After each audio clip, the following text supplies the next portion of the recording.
and survive the heat of reentry, which, like we said before, we're expecting that reentry to occur around T plus 49 minutes. So we're getting pretty close here. And what you're seeing here, it looks like the vehicle is sort of moving back and forth. Part of what you're also seeing is one of the cameras, this onboard view that we have, is on the end of a flap. Starship has front flaps and rear flaps in the vehicle. So we've got 4 of those.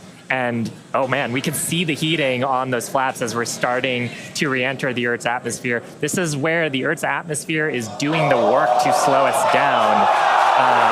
Now, like we said, this plasma field is, wow, what a view. We hope to maintain these views throughout. Starship is so big that we're hoping that the plasma field doesn't entirely blanket the entire vehicle.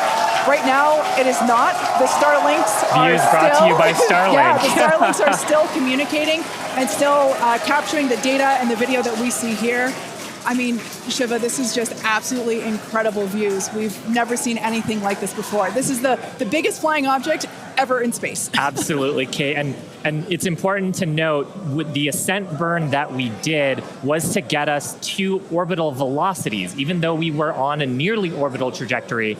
So the heating and the loads that Starship is going through right now are what it would be getting if it were recovering from an orbital mission.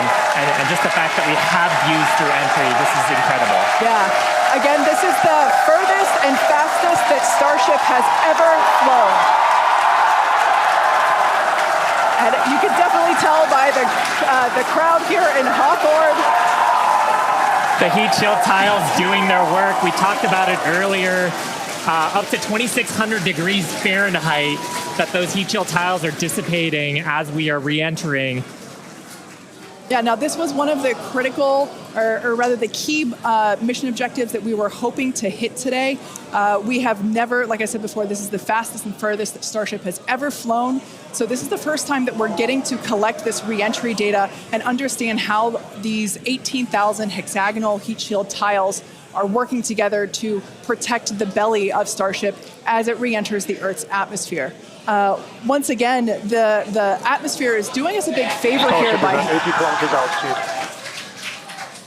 The atmosphere is actually doing us a huge favor here by acting as a braking system for Starship as it re-enters the atmosphere.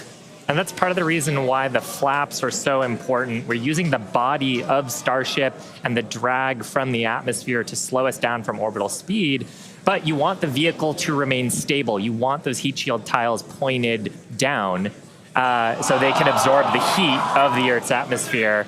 And so that's the purpose that they are serving during the hypersonic phase and then again during the subsonic phase. Absolutely.